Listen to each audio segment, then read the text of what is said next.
Lanjut, nah saya akan sampaikan sedikit terkait dengan instansi vertikal. Oke, dulu Anda sebenarnya bisa baca di itu ya, LMS instansi vertikal ya. Nah, instansi vertikal tadi sudah saya sampaikan, kemarin baru saja mengalami reorganisasi untuk di Kementerian Keuangan gitu ya. Jadi ini masih baru-baru banget, ada yang dilikuidasi KPP-nya, kemudian ada yang ada yang digabungkan gitu ya. Nah, itu ada yang diubah ya dari KPP Pratama ke KPP Madya, jadi terjadi penambahan dari KPP Pratama ke KPP Madya.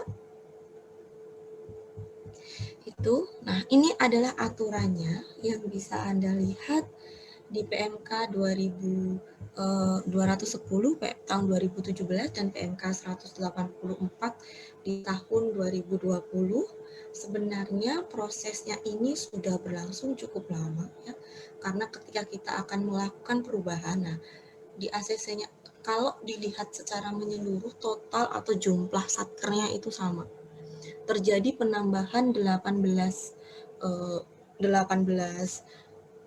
KPP Madya, tetapi juga terjadi pengurangan untuk 18 KPP Pratama, termasuk terjadi perubahan nomenklatur ya, nomenklatur atau nama dari KP2 KP ada 1, kemudian ada 11 untuk nomenklatur KPP yang lainnya gitu ya.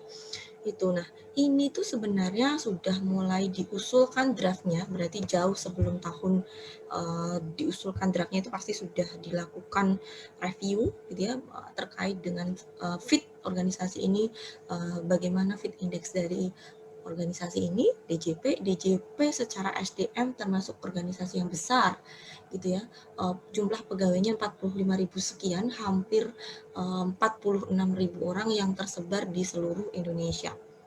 Nah, usulan penataan organisasi ini itu sudah diusulkan oleh Ditjen Pajak ke Menteri Keuangan gitu ya, di tahun 2012 gitu ya. Di tahun 2019, kemudian dilakukan pembahasan sepanjang suara saya ya. Nah, ini karena saya pakai laptop kantor. Ini udah 96. Coba sekarang. Masih kecil? Sudah agak mendingan. Oke, ini kalau saya pakai headset nanti kalau ada yang ngomong meledak nanti. Ini 100 nih. Coba deh. Ya. Oke, ini laptop kantor. Canggih ya. Maksudnya saya ngajar statistik gitu ya. Jadi saya butuh coret-coret mesti pakai ini. Tapi kalau suaranya emang agak sedikit, mudah-mudahan sudah bisa terdengar ya. Terima kasih Yusuf Rinaldi ya. Oke, saya lanjutkan. Tadi sudah 2019 diusulkan ya, terkait dengan perubahan. Kalau yang instansi pusat KPDJP-nya kan sebelum itu ya sudah, terus akhirnya DJP memiliki 15 direktorat, 15 unit eselon 2, 14 direktorat dan 1 set dirjennya. Nah, di tahun 2019 diajukan ke Menteri, dilakukan pembahasan, kemudian sampai tahun 2020, kemudian 2020 awal Januari, deal gitu ya, kemudian diajukan ke Pan-RB. Nah, selalu seperti itu ya proses bisnisnya ketika kita ingin melakukan perubahan, termasuk BPPK yang sempat melakukan perubahan, termasuk misalkan ini PKN STAN ingin kemarin ya melakukan perubahan dari strukturnya. Nah, itu juga pengusulannya sampai ke Pan-RB. Itu kemudian sebelum itu disahkan gitu ya, secara perlahan-lahan terjadi perubahan fungsi ya, perubahan fungsi. Kalau di PMK 210 2017 itu kan ada fungsi instansi vertikalnya, salah satunya adalah KPP. Nah, kemudian di tahun 2020 itu ada Cap 75 itu perubahan untuk tugas dan fungsi dari KPP Pratama yang kemudian yang awalnya di dalam Cap kemudian sekarang masuk di dalam ini ya PMK 184. Jadi sebelum itu disahkan dan diterapkan, DJP sudah mulai merubah fungsi dari tugas dan fungsi dari KPP Pratama supaya harapannya adalah dengan perubahan tersebut adalah supaya pelayanannya lebih efektif dan lebih efisien. Nah, itu kemudian disahkannya PMK ini gitu ya, disahkan PMK OTK ya untuk instansi vertikal.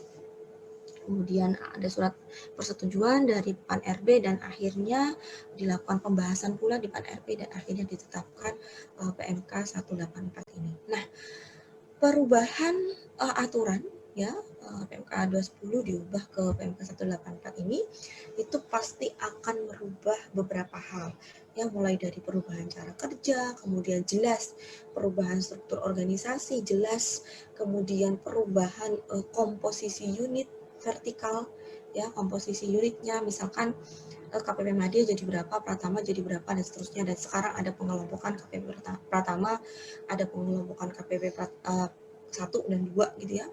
Yang sebelumnya ada yang 2 waskon, ada yang 3 waskon, ada yang 4 waskon, yang sekarang tipenya dikategorikan berdasarkan 2 tipe, kelompok 1 dan kelompok 2. Itu kemudian apalagi dari sisi pegawainya mungkin gradingnya ya, ketika dari Pratama ke Madya itu pasti nanti akan terjadi bukan bicara masalah grading berarti akan ada kenaikan untuk pimpinannya, karena dari Pratama ke Madya itu pasti beban kerjanya lebih tinggi di Madya gitu ya.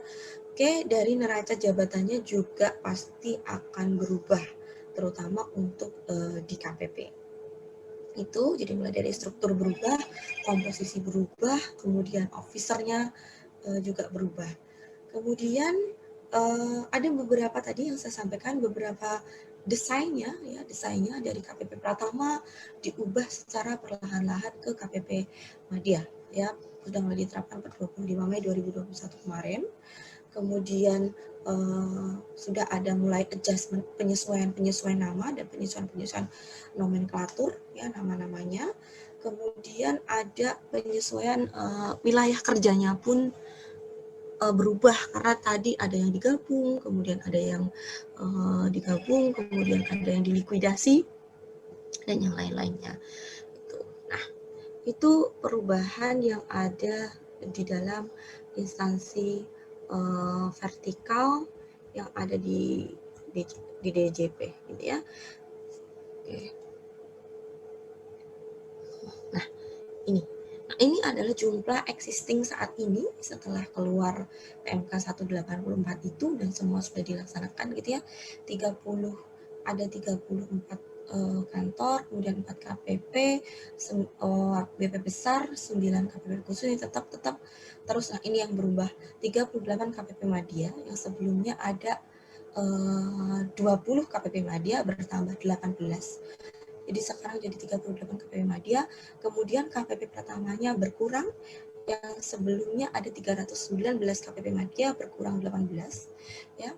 Kemudian jadi 301, kemudian ada 204 KP yang tersebar di seluruh Indonesia ya.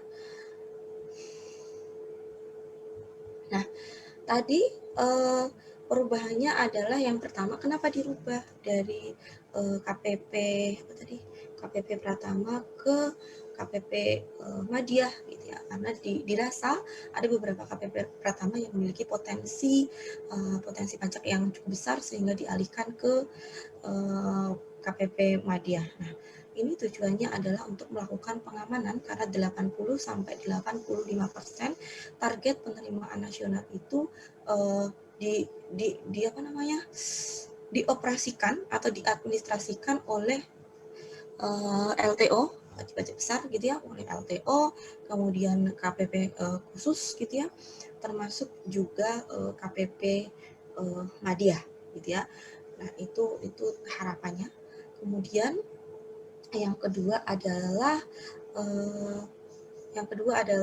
adanya ini pengadministrasian, jadi lebih diatur supaya lebih efektif untuk memberikan pelayanan, maka per 1 KPP itu kurang lebih 1.500 WP. Ini saya terima, ini yang menyampaikan adalah Direktorat Transformasi Proses Bisnis kalau nggak salah ya, yang di DJP.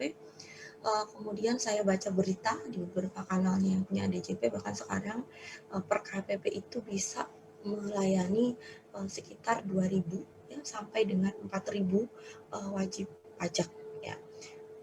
Dan di dalam satu kanwil paling enggak terdapat 2 KPP. Nah, itu kemudian untuk KPP Pratama itu lebih difokuskan terkait dengan penguasaan wilayah. Ada penguasaan informasi di situ, kemudian kegiatan pendataan. Nah, ini yang akan membedakan antara KPP Pratama dengan KPP Madya. Jadi kalau KPP Pratama dia ada melakukan kegiatan pendataan, kemudian dia melakukan kegiatan pemetaan subjek dan objek pajak. Itu terus itu kegiatan fokusnya. Nah, kemudian tadi stratifikasinya, jenisnya juga supaya lebih efektif gitu ya. Tadi dibagi menjadi, nanti di bawahnya ada ya, ada 2 kelompok gitu ya, ada kelompok 1 dan ada kelompok 2. Kelompok 1 yang 6 maskon, kelompok 2 yang 5 maskon. Dulu ada 2, 3, dan 4 berdasarkan potensi pajaknya ya. Jadi sekarang lebih seragam ya, sekarang lebih seragam. Nah, harapannya adalah ya udah ya supaya terjadi peningkatan di target penerimaan pajak ya untuk KPP Madya yang awalnya kurang lebih sekitar 20%, sekarang targetnya hampir 33% setelah adanya perubahan struktur organisasi yang ada di DJP. Itu. Nah, oke, jadi pertimbangannya banyak sekali ya, pasti sudah dipikirkan dengan matang-matang, termasuk perubahan dari KPP Pratama ke KPP Madya. Di situ juga melihat skala ekonominya bagaimana di wilayah yang akan dinaungi oleh KPP tersebut, dan potensi dari masing-masing wilayah itu nanti akan seperti apa. Oke, itu secara umum ya, secara umum terkait perubahan dari struktur organisasi, terutama instansi vertikal yang ada di DJP. Oke. Nah, pertama adalah ada kanwil ya, ada kanwil DJP. Ya, ini dipimpin oleh seorang pejabat eselon 2 ya, eselon 2. Kemudian kanwilnya ada 3 jenis, ada kanwil WP besar, kemudian ada kanwil Jakarta khusus, dan ada kanwil selain kantor wilayah wajib pajak besar dan kantor wilayah Jakarta khusus. Nah, itu nanti yang akan tersebar di seluruh Indonesia. Yang terakhir itu yang poin B. Kalau yang poin A semuanya ada di Jakarta ya, KPP wajib pajak besar. Jadi kalau Anda penempatan di KPP wajib pajak besar atau di kanwil wilayah Jakarta khusus, termasuk KPP yang ada di bawah kanwil tersebut, maka penempatannya jelas Anda ada di lingkungan Jakarta ya, DKI atau Provinsi Jakarta. Di Jakarta, tetapi untuk wilayah kerjanya tersebar di seluruh Indonesia, kecuali untuk yang saya lupa, ada satu yang khusus Pemprov DKI Jakarta ya, itu. Kemudian kalau KPP Pratamanya tadi ya, totalnya sudah disebutkan di sana ya. Oke, nah perubahan yang terjadi saat ini itu 18, Anda mungkin bisa baca di PMK nggak nyebutin sih, dia langsung menyebutkan yang barunya apa di 184. Yang barunya apa. Kemudian yang mengalami likuidasi, contohnya Semarang Tengah. Ya, saya pernah ke sana tuh. Semarang Tengah 1 mengalami likuidasi, kemudian Kebayoran Baru 34 terjadi likuidasi, Gambir di likuidasi, dia gabung ya, Gambir 4 gabung ke Gambir 1, dan yang lain-lainnya. Bekasi itu ada di Cakung, Jawa Tengah, Purworejo, itu juga bergabung dengan daerah yang dekat dengan Purworejo, KPP Kebumen. Oke, kalau dulu zaman sebelum ada ini tuh dulu Cirebon yang sempat mengalami perubahan gitu. Itu kemudian penyesuaian nomenklatur, jadi tadi ada yang gabung. Sebentar. Ya. Sebentar, Kak.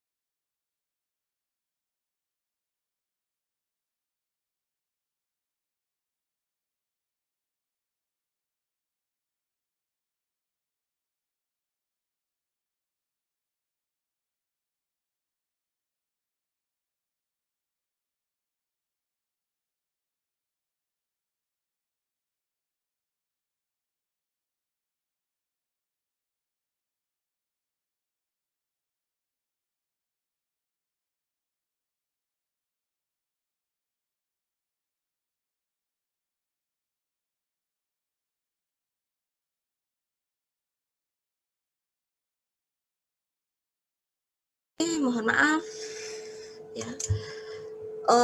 Itu terus namakan willnya, nomenklatur namakan willnya. Jadi tadi karena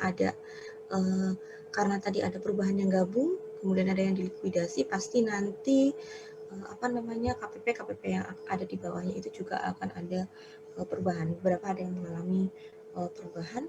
Kemudian ada satu nama kanwil yang berubah, ya. Ada penambahan di kanwil untuk Papua Barat kalau nggak salah. Itu kemudian ada perubahan untuk KP2KP, penyesuaian nomenklatur untuk KP2KP, ya. Jadi KP2KP-nya ada yang bergabung juga, ya, beberapa. Itu, nah kanwil ini, oke. Nah, tugas melaksanakan melakukan analisis, penjabaran, koordinasi, bimbingan, evaluasi, ya, untuk lokasi yang melaksanakan ini yang bisa Anda baca di sini, untuk satker-satker yang berada di bawah pengawasan dia, ya. Jadi kantor yang berada di bawah pengawasan dia. Nah, untuk kanwil BP besar dan Jakarta khusus berarti BP-nya sudah ditentukan gitu, ya.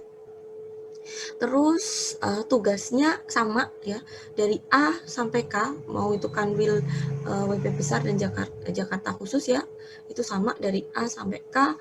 Nanti perbedaan dengan kanwil lainnya itu di poin E.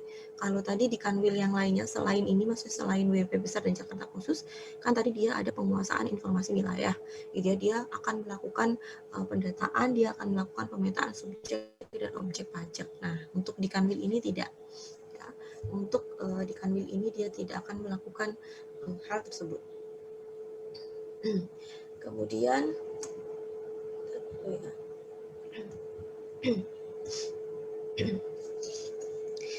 ya, nah kanwil Jakarta khusus ini, ya, Jakarta khusus ini adalah, nah, dia ada tambahan, ya, pemberian pendataan, pemetaan wajib pajak dan objek pajak khusus untuk ini, ya, minyak dan gas bumi, area lepas pantai atau offshore dan tubuh bumi, serta pajak bumi dan bangunan sektor yang lainnya. Itu untuk kanwil Jakarta khusus. Nah, strukturnya bisa Anda lihat di sini. Anda lihat di sini ada 4 bidang, ya.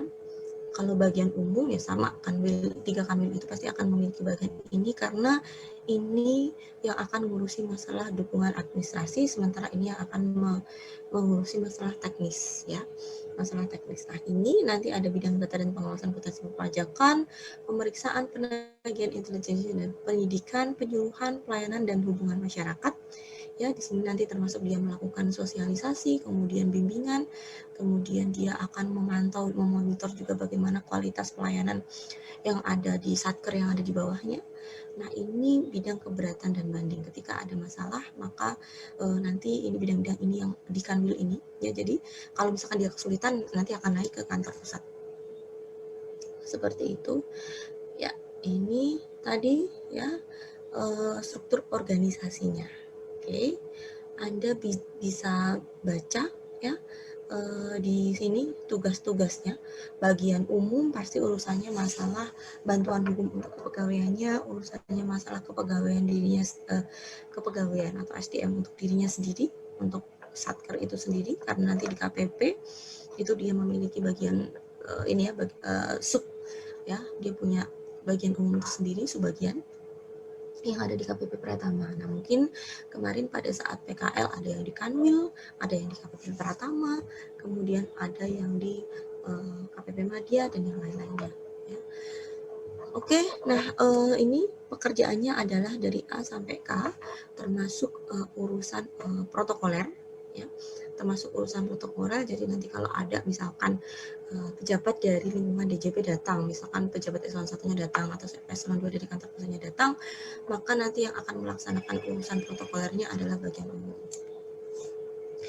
Oke, termasuk lakib dan yang lain-lainnya, IKU dan yang lain-lainnya pasti ada di sini. Oke, mau diklat dan seterusnya, yang akan melaporin adalah bagian umum. Kalau sudah bicara masalah bidang, ya, kalau bagian itu dukungan administrasi yang sifatnya umum. Kalau sudah masalah bidang, kalau sudah bicara masalah seksi, itu adalah urusannya sudah urusan-urusan yang sifatnya teknis. Ya, ini jabatan administrator bidang data dan pengawasan, ada seksi data dan potensi, ya di sini ya melakukan penggalian potensi perpajakan melalui intensifikasi dan ekstensifikasi wajib pajak. Oke, ini. Nah, ini kemudian penyusunan rencana strategis wilayah dan laporan akuntabilitas, ya, dan yang lain-lainnya. Anda bisa baca di sini termasuk ini ya. Nah, ini 1A, B, ini udah ya. Oke. Kemudian yang di sini pembimbingan, dan ini sudah mulai teknis ya, BIMTEK, pengawasan, kemudian bimbingan. Nah, perencanaan, pengumpulan, pengolahan, penyajian data perpajakan termasuk pemutakhiran basis data pajak. Nah, ini nanti juga yang akan disetor ke KPDDP atau ke PPDDP sesuai dengan wilayahnya masing-masing. Kalau Jakarta berarti ke PPDDP, ya. Oke, itu pemutakhiran basis data pajak, kemudian pemanfaatan data dan informasi perpajakan, ya. Kalau ada minta data terkait dengan lebih besar dan terkait dengan Jakarta khusus, ya, datanya source-nya dari sini, tetapi nanti yang akan melakukan backup data itu ada di PPDDP atau PPDDP karena ini wilayahnya Jakarta. Ya, kemudian ini urusan masalah pemeliharaan sarana dan prasarana, ya, GH, ya, untuk pelaksanaan kegiatan pelayanan.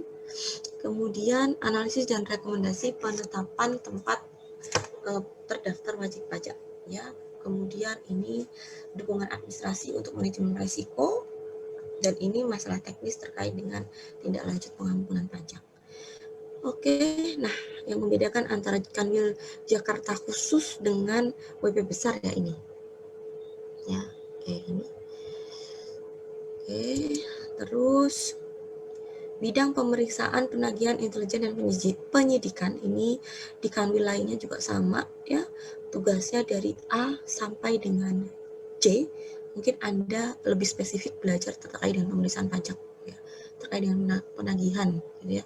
Anda sudah belajar lebih spesifik daripada saya. Nah, ini adalah struktur organisasinya. Kemudian penyuluhan, pelayanan, dan hubungan masyarakat sempat terjadi debatable. Apakah penyuluhan itu berbeda dengan sosialisasi atau berbeda dengan edukasi? Tapi kemudian sudah dituliskan ya bahwasanya penyuluhan itu bagian dari melakukan edukasi kepada masyarakat, termasuk sosialisasi juga. Itu bagian dari edukasi perpajakan, karena di pajak selain penyuluhan itu juga dia sosialisasi penyuluhan, dia juga melakukan inklusi pajak, bikin kurikulum yang dimasukkan di dalam kurikulum untuk sekolah dari TK sampai perguruan tinggi. Itu penyuluhan, pelayanan, dan hubungan masyarakat, ya. Nanti kalau ada misalkan terkait dengan perubahan tata cara pelayanan ya, yang akan melakukan sosialisasi ke satker yang ada di bawahnya, yaitu adalah bidang penyuluhan, pelayanan, dan hubungan masyarakat. Kalau ada keluhan terkait dengan pelayanan, maka KPP nanti akan berkirim surat ke Kanwil, nanti akan ditembuskan ke sini, bidang penyuluhan, pelayanan, dan hubungan masyarakat. Jadi ya, kalau dia masih belum bisa menyelesaikan, ya udah nanti akan disampaikan ke direktorat yang ada di kantor pusat di P2 humasnya. Seperti itu. Nah, ini ya, ini kebijakan bimbingan-bimbingan yang dilakukan oleh bidang penyuluhan pelayanan dan hubungan masyarakat. Ya, termasuk melakukan hubungan kerjasama, ya, hubungan kerjasama. Terus ke bidang keberatan dan banding. Nah, ini ya, urusan-urusannya dari A sampai dengan Z, ada banding 1, banding 2, banding 3, banding 4, ya, itu nanti pembagiannya berdasarkan wilayah. Terus Jakarta khusus urusannya ditambah dengan ini ya, minyak bumi dan bangunan, ya, ini PBB untuk minyak dan gas bumi outsource, itu lepas pantai. Nah, Kanwil selain Kanwil DJP besar, ya, itu sama fungsinya dari A sampai K. Kalau Anda lihat di sini ada penambahan untuk pendataan, pemetaan wajib pajak dan objek pajak. Ya, ada di situ, ya. Yang lainnya ini sama. Poin E Anda bisa bandingkan sendiri. Selebihnya sama. Yang membedakan adalah karena di poin E tadi di sini ada bidang, ya, ada bidang pendaftaran, kemudian ekstensifikasi dan penilaian. Dibuat bidang tadi pengawasan, kalau tadi kan nempel di beberapa bidang yang lainnya. Kalau di sini nempel di sini karena di sini pekerjaan yang terkait dengan pendaftaran, ekstensifikasi dan penilaian itu lebih banyak, ya, dilakukan di Kanwil selain WP besar dan Jakarta khusus. Oke, yang lainnya kalau Anda lihat sama. Ya, yang lainnya kalau Anda lihat akan sama, ya. Anda bandingkan. Nah, nih. Oke. Itu untuk Kanwil selain Kanwil DJP besar dan Jakarta khusus. Oke. Nah, ini lebih spesifik Anda bisa lihat di eselon 4-nya. Ya, ini kan eselon 3-nya. Anda bisa lihat di fungsinya di sini, ya, pasti nanti akan terjadi beberapa perbedaan. Oke. Terus, nah, itu nanti akan menjadi tugas Anda yang akan saya tanyakan.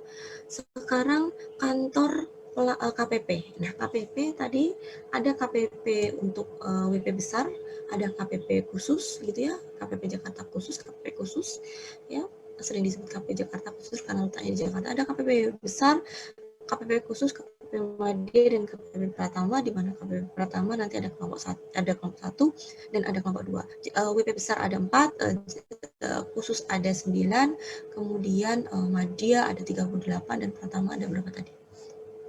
Ya, ada banyak sekali. Kemudian ini, sekarang ke WP besar, tugasnya adalah ini melakukan pelayanan, edukasi, pengawasan, dan penegakan hukum, ya, untuk KPP ya, untuk ini terkait dengan ini, gitu ya, terkait dengan ini. Terus untuk yang khusus tadi tambahannya ada yang ini, gitu ya. Oke, kemudian KPP minyak dan gas bumi tambahannya ada yang di situ. Fungsinya, oke, Anda bisa baca mulai dari analisis, penjabaran, bagaimana pencapaian target termasuk strategi di sini. Kemudian dia juga akan melakukan edukasi, memberikan pelayanan kepada WP-nya, pendaftaran wajib pajak dan penghapusan nomor wajib pajak. Kemudian pengukuhan pengusaha pengenaan pajak, PKP, dan yang lain-lainnya, ya. Itu ini adalah pekerjaan yang sifatnya teknis. A, B, C, D, E, kemudian F, G, H. Oke, H itu adalah korteks, ya, tugas utama. Kemudian I, J itu sudah bicara masalah dukungan teknis untuk kortek, ya, support untuk korteknya, ya, I dan J-nya, I dan J-nya. Kemudian K, L, M, N, O, P itu urusan administrasi, ya, dukungan administrasi, ya, termasuk pengelolaan kinerja IKU dan pengelolaan risiko. Nah, ini tadi ini ya, ini kinerja ini nanti pasti akan berkaitan dengan bagaimana strategi pencapaian target penerimaan pajak yang akan dilakukan di KPP tersebut dan seterusnya. Termasuk mitigasi resikonya nanti seperti apa.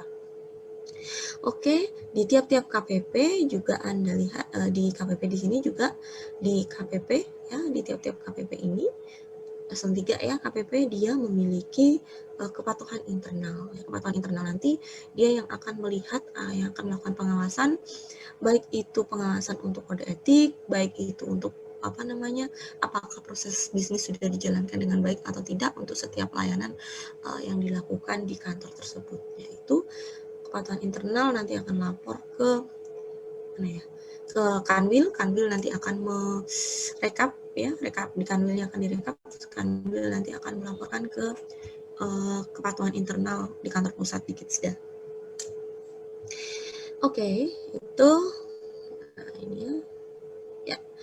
Terus, yang khusus berarti ini ada untuk yang Jakarta yang khusus yang ini ada KPP minyak dan gas bumi ya, berarti dia mengelola tadi ini minyak dan gas bumi untuk outsource.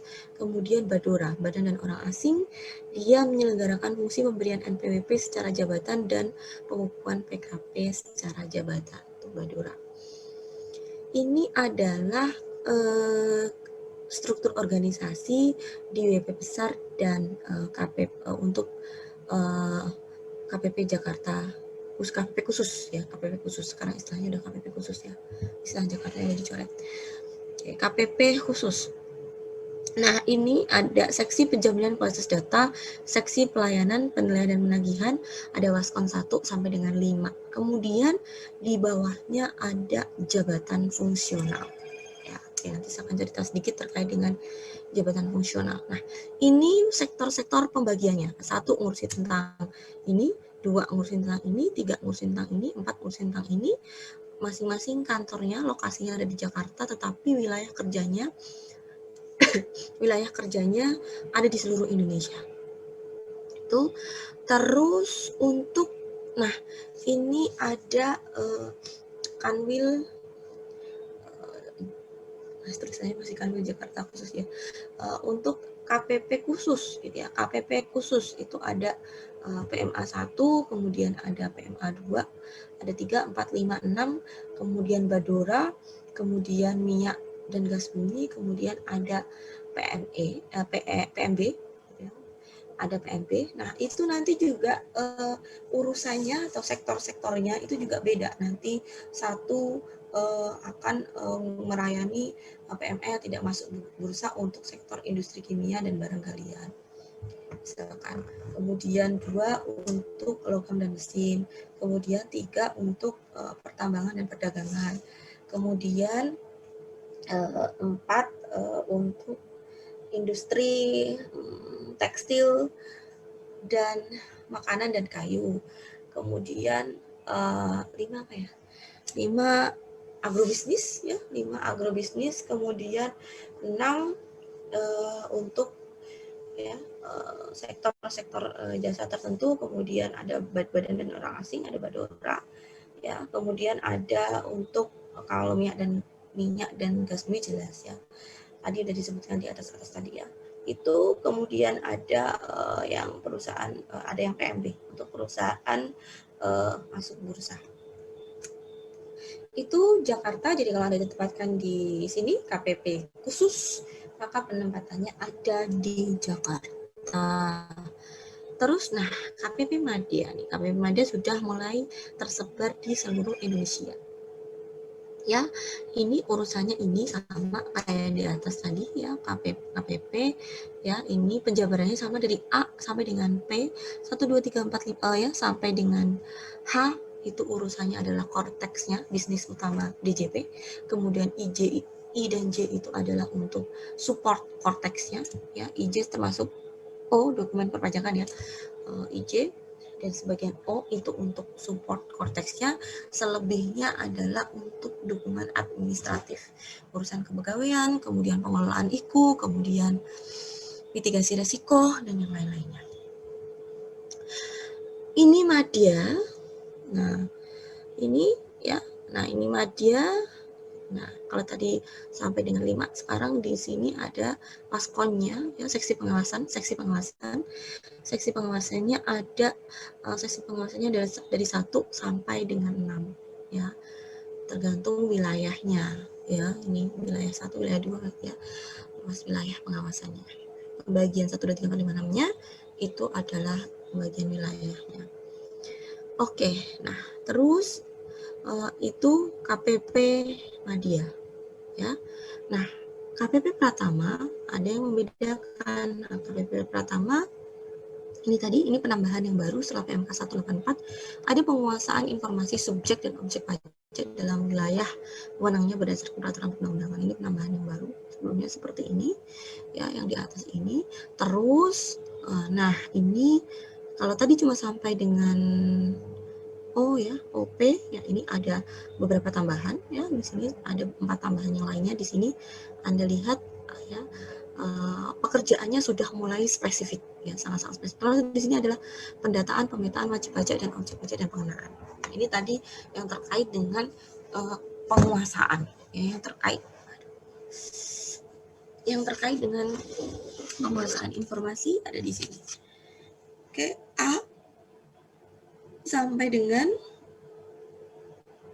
K itu cortex, ya, ditambah dengan N itu untuk bisnis utamanya, kemudian LM itu support untuk bisnis utamanya, ya. Anda bisa, kemarin nggak saya share, ya, PPT-nya, karena itu PPT-nya nggak boleh di share, ya, dari kami untuk kalangan terbatas, jadi nggak saya share.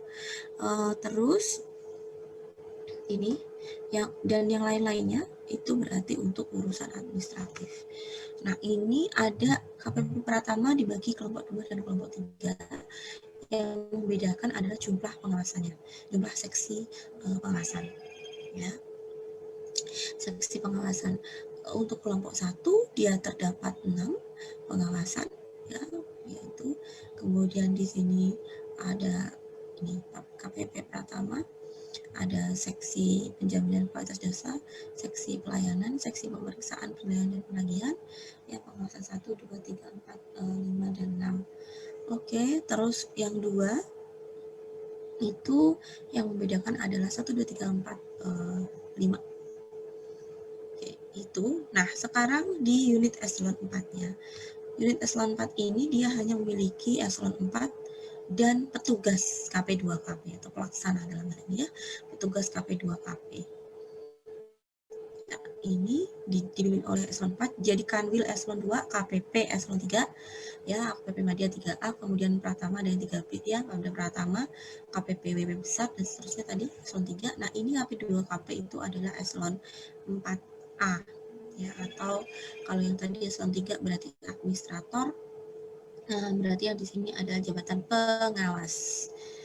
Oke, dipimpin oleh kepala KP2KP dan dia bertanggung jawab langsung kepada KPP Pratama yang terdekat dengan KP2KP. Itu nanti biasanya dia perpanjangan tangan dari si KPP Pratama. Nah, simpel sekali untuk ininya, simpel sekali untuk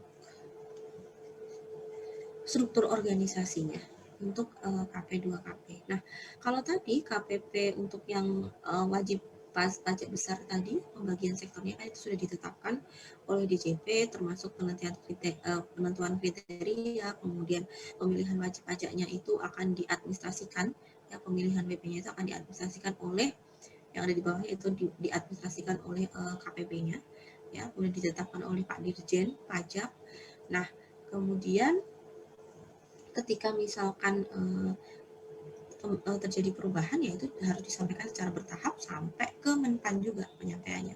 Jadi nggak hanya berhenti di Pak Dirjen, nanti naik ke Menkeu, nanti juga akan naik lagi ke Kementerian Menpan, ya, Pendayagunaan dan Aparatur Negara.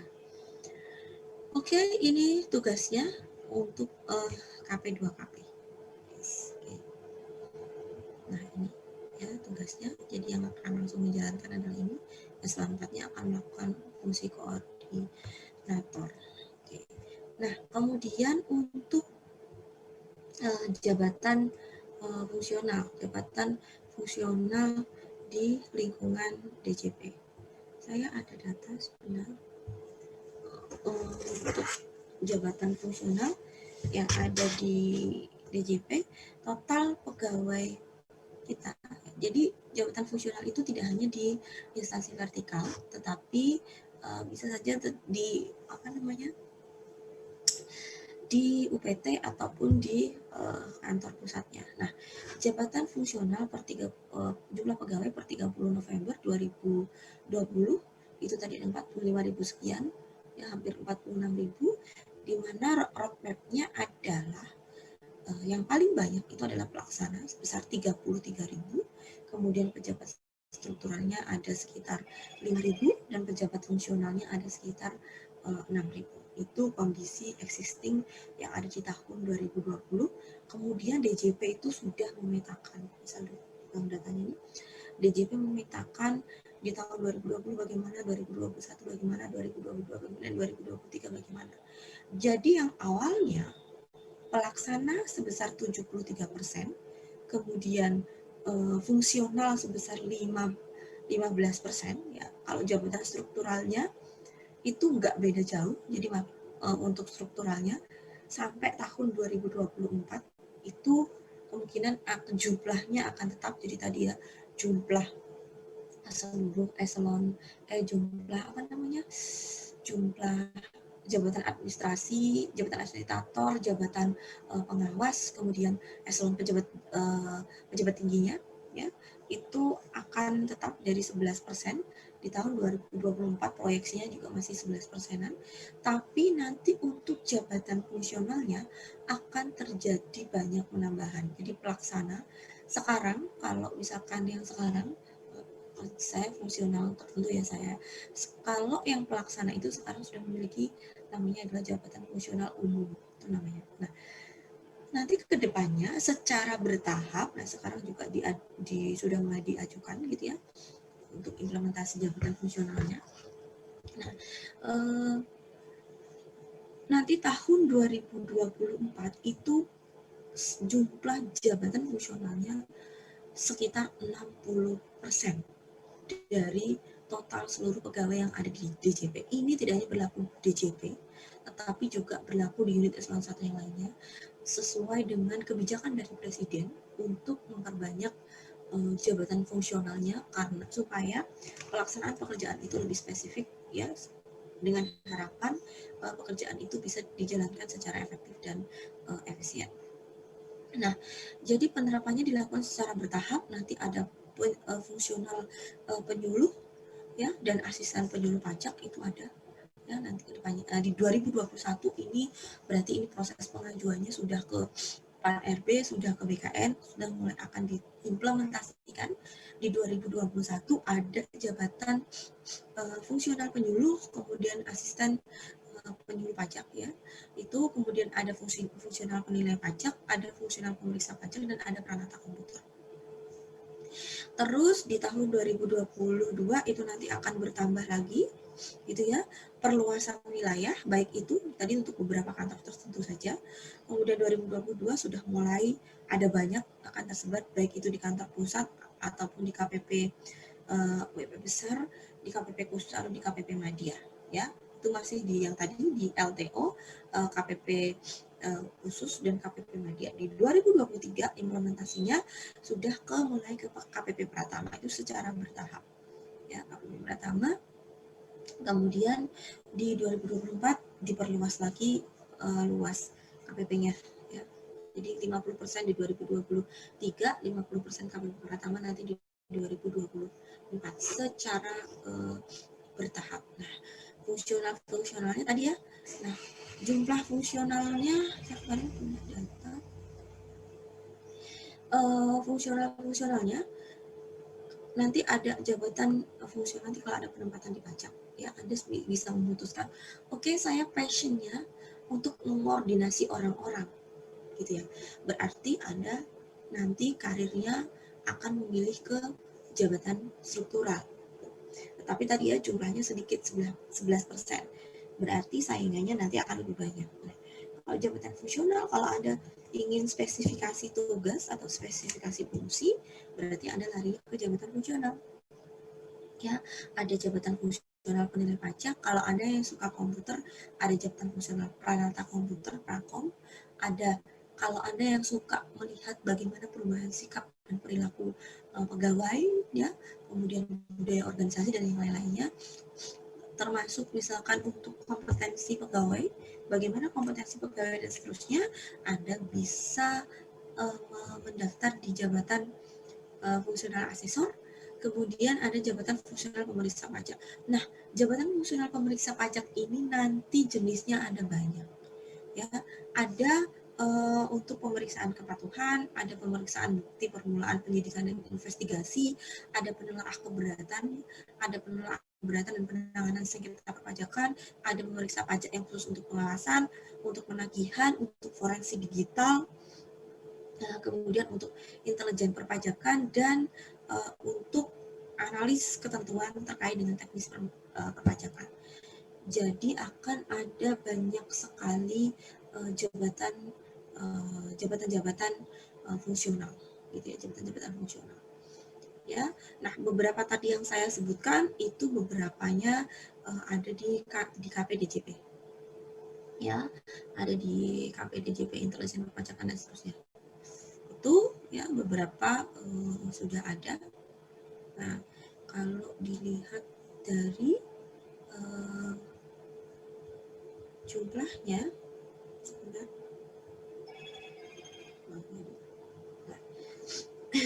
itu termasuk di sini itu disampaikan ya. Ini yang menyampaikan adalah Kidsda kalau nggak salah ya, Kidsda. Oh, atau Setdijen Pajak. Oh, ini Setdijen Pajak. Ya, Setdijen Pajak. Nah, bahwasannya di tahun 2020 sampai 2024 itu kita kebijakan untuk optimalisasi jumlah pegawainya adalah zero growth, gitu ya.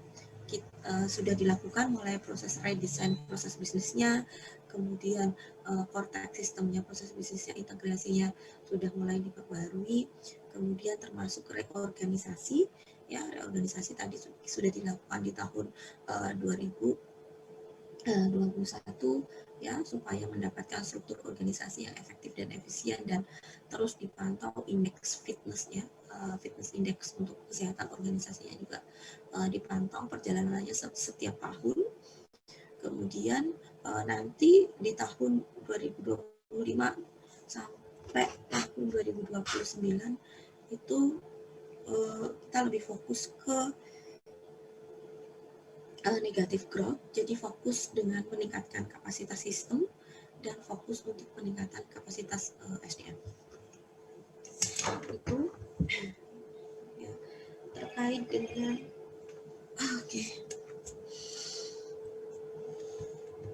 Nah, sekarang di UPT.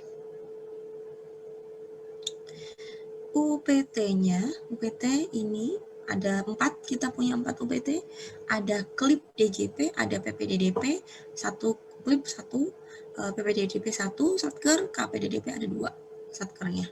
Ya, jadi kita punya 4 UPT.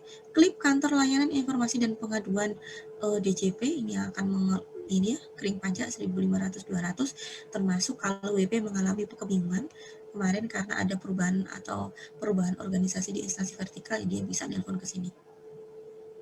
Ya, lokasi di Jakarta tetapi wilayah kerjanya di seluruh Indonesia. Nah, ini ada klip DJP. Di sini pemberian informasi perpajakan, penanganan pengaduan, pemberian himbauan kepada WP dengan memanfaatkan teknologi informasi dan komunikasi. Ya, ini adalah ada call centernya untuk DJP.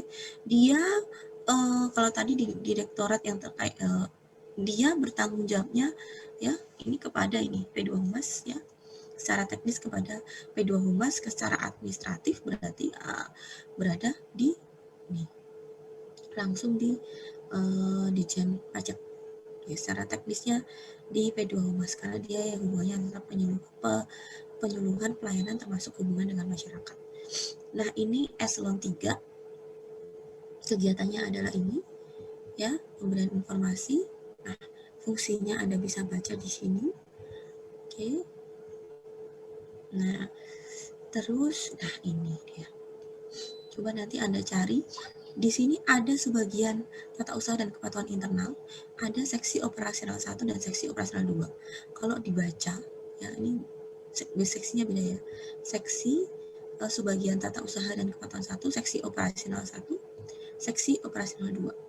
Ya, kalau Anda lihat di sini fungsinya sama, tugasnya sama, fungsinya sama. Coba nanti cari perbedaan, bedanya ada di mana sih? Di seksi operasional 1 dan seksi operasional 2. Nah, Anda bisa lihat. Kemudian seksi penjaminan dan kualitas layanan, ya, ini melakukan kegiatan penjaminan kualitas layanan, dan di sini juga akan ada kelompok jabatan fungsional, tapi di data ini masih belum muncul ya. Yang ada di klip itu nanti fungsionalnya apa.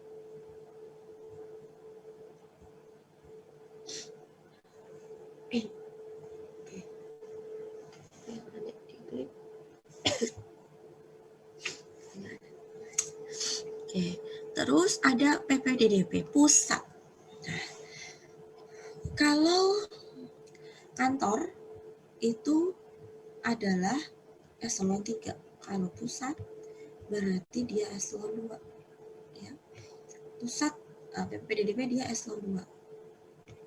Nah, di sini dia lokasinya ada di Jakarta, kemudian dia ngurusin ini pengolahan data dan dokumen perpajakan yang ada di bawah, yang ada di daerah Jawa, Madura, kemudian Kalimantan. Nah, terus nanti kita punya KPDDP yang ada di Jambi sama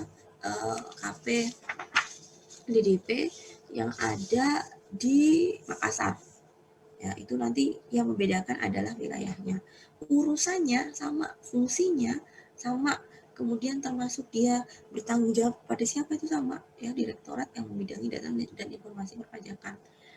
Ya, itu kemudian ini tugasnya, ya, melakukan pemindahan, perekaman, jaminan kualitas hasil pengolahan dan seterusnya, backup. KPDDP juga melakukan hal yang sama, ada backup dan transfer data untuk KPDDP, ya. Yang membedakan KPDDP dengan PPDDP itu adalah satu eselon 2 dan satu eselon 3. Berarti kalau eselon 2 berarti bisa jadi beban kerjanya lebih tinggi. Jadi data yang ada di wilayah ini tuh lebih banyak bila dibandingkan dengan data yang ada di yang ada di KPDDP. Kemudian termasuk juga mungkin nanti Anda bisa mengecek di tusinya gitu ya, apakah ada perbedaan tusi yang ada di KPDDP dan di PPDDP. Ada perbedaannya, nanti Anda cek sendiri ya, ada. Nah, coba nanti di tugasnya ada itu. Coba Anda bisa melihat dari struktur organisasinya atau Anda bisa melihat dari fungsinya. Nah, ini struktur organisasinya, ini fungsinya ya. Oke. Pengembalian dokumen perpajakan, pemindahan, penjaminan kualitas hasil pengolahan, melakukan backup dan transfer data, penyimpanan dokumen perpajakan, basis dan seterusnya. Ya, ini, nah, urusan I sampai K itu urusan administratif. Ya, urusan administratif yang akan dilakukan oleh bagian umum. Selanjutnya ya, nih. Nah, kalau urusan yang lainnya dari A sampai dengan H itu nanti akan dibagi di dua bidang ini. Bidang penerimaan dan penyimpanan dokumen, kemudian bidang pemindahan dan perekaman data. Itu, nah, itu PPDDP. Ya, kalau KPDDP sama, dia bertanggung jawabnya ke direktorat yang membidangi data dan informasi perpajakan, masih sama.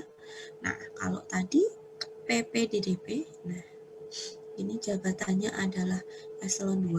Nah, kalau KPDDP karena kantor, maka dia eselon 3, jabatan administrator. Ada dua, kita ada di Makassar dan ada di Jambi. Nah, oke. Nah, kalau Anda lihat tugasnya sama ya dengan yang di sini. Di sini penyimpanan ya yang mudah. Nah, ini kualitas layanan hasil ya. Nah, dari tugas ada sedikit perbedaan, dan nanti bisa cek ya, dilihat. Dari fungsi juga ada perbedaan. Nanti coba Anda baca dengan detail. Ya. Oke, ada fungsi, ini ada perbedaan. Ya, oke. Terus antara, jadi ada fungsi yang di PPDDP yang tidak ada di KPDDP. Nanti silakan cek. Lokasinya ada di dua tempat ini, ada di KPDDP Makassar dan KPDDP Jambi. Ya, Makassar itu untuk Kalimantan, Sulawesi, Maluku, Papua, bawahnya lagi Nusa Tenggara, Bali, dan Pasar. Kalau Jambi untuk seluruh di Pulau Sumatera. Ya, kandil-kandil atau wilayah-wilayah kantor DJP yang ada di seluruh Pulau Jakarta. Oke, itu terkait dengan hal ini. Sebentar, sekarang tugas yang harus Anda kerjakan adalah individu, terus silakan dikumpulkan hari ini. Maunya hari ini atau hari esok?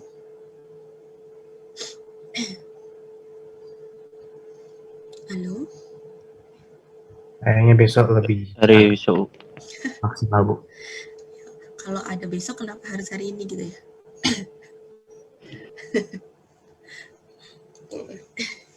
Ya,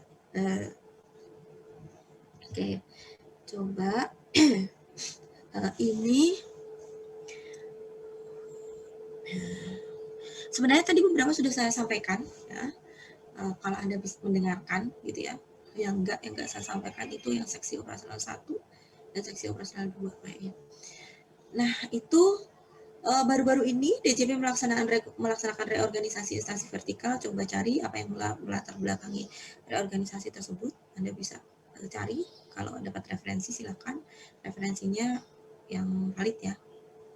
Terus tuliskan di situ referensinya. Terus Anda tuliskan perbedaan KPP Pratama, KPP Madya, perbedaan PPDDP, KPDDP dalam bentuk matrik aja ya. Kemudian terserah Anda mau pakai Excel silakan, pakai PPT silakan, pakai dokumen silakan. Kemudian apa perbedaan KPP Pratama kelompok 1 dan kelompok 2. Oke. Kemudian dalam klip DJP tadi ya ada seksi operasional 1 dan seksi operasional 2. Nah, ditusinya tadi sama. Nah, apa yang membedakan seksi 1 dan seksi 2? Nah, Anda bisa cek misalkan bisa ke sumber aturan atau ke websitenya masing-masing. Itu kalau punya website Anda bisa kunjungi websitenya. Kalau KPP Pratama dan KPP Madya udah cukup jelas di dalam aturan ya perbedaannya seperti apa, termasuk PPDDP dan KPDDP. Nah, kalau PPDDP dan KPDDP kalau kurang jelas, kalau ada websitenya kunjungi websitenya. Itu yang bisa saya sampaikan hari ini. Pekan depan kita bicara terkait dengan Pemda, struktur struktur organisasi atau tata kerja OTK untuk Pemda kalau saya sesuai dengan yang ada di RPS. Kemudian sisa waktunya nanti coba akan kita bahas ya. Saya akan coba bahas latihan ini ya, latihan soal ini dari pertemuan ke berapa, pokoknya kayaknya sudah tiga pertemuan terakhir kita latihan soal itu. Kita coba bahas satu-satu ya. Nanti sisanya kalau nggak selesai waktunya nanti coba kita bahas di pertemuan terakhir ya. Saya masih memikirkan apakah ada kuis atau enggak, itu masih saya coba pikirkan lagi gitu ya. Oke, sekian dari saya. Boleh saya tutup perkuliahan hari ini, masih ada beberapa waktu, silahkan dikerjakan, nanti ini akan saya share di LMS. Boleh saya tutup? Oke, sekian dari saya. Jangan lupa jaga kesehatan, tetap patuhi protokol kesehatan. Setelah adanya PPKM maka agak turun dikit ya. Oke, jadi alhamdulillah. Oke, kita ketemu lagi insya Allah pekan depan dalam keadaan yang sehat. Selamat pagi, assalamualaikum warahmatullahi wabarakatuh.